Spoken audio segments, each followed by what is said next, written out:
हमारे देश में आज भी मानसिक स्वास्थ्य को लेकर गंभीरता कम ही नज़र आती है। बच्चों की उदासी को, नखरे, चुप्पी को जिद और चिड़चिड़ेपन को स्वभाव मानकर टाल दिया जाता है। बच्चों के साथ संवादहीनता तो और भी कई तरह के जोखिम पैदा कर सकती है।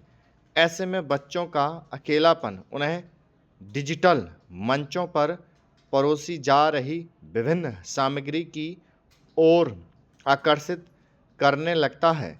धीरे धीरे वे आभासी दुनिया में ऐसे खो जाते हैं कि काल्पनिक और वास्तविकता के बीच अंतर को भी भूल जाते हैं।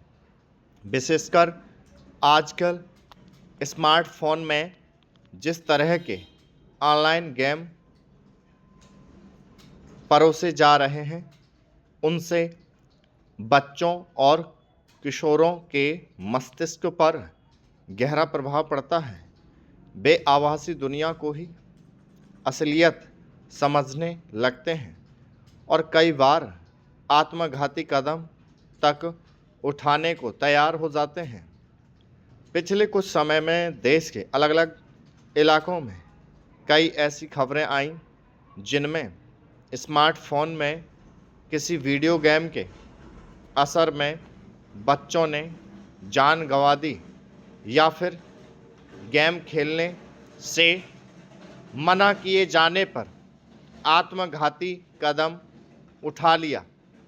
कुछ वीडियो गेम ऐसे होते हैं जिनकी बच्चों को लत लग जाती है और उसमें दिए जाने वाले जोखिम भरे लक्ष्य उनके लिए घातक साबित होते हैं।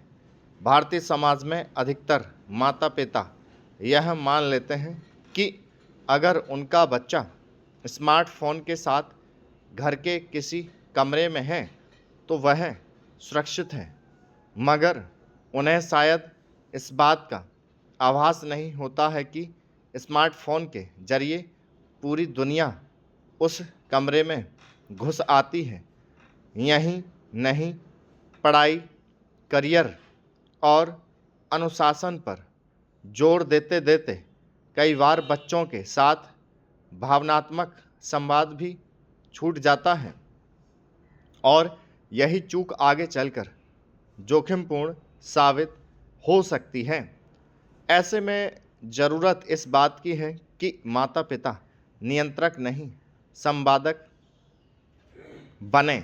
बच्चे दिन भर की अपनी गतिविधियों में क्या कर रहे हैं, क्या देख सुन रहे हैं, यह जानना ज़रूरी है।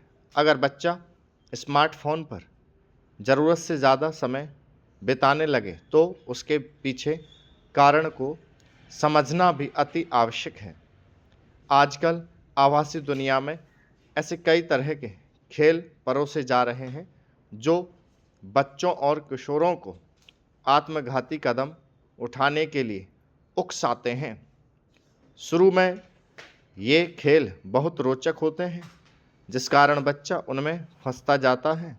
ऐसे खेलों के प्रति बच्चों का झुकाव उनके भीतर पनप रहे अकेलेपन और उदासी की ओर इशारा करता है।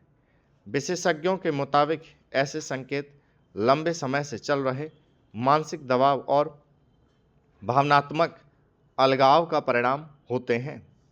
अगर कोई बच्चा इस तरह के खेल में ज़्यादा रुचि लेने लगे तो धीरे धीरे उसे आभासी दुनिया असल ज़िंदगी से ज़्यादा वास्तविक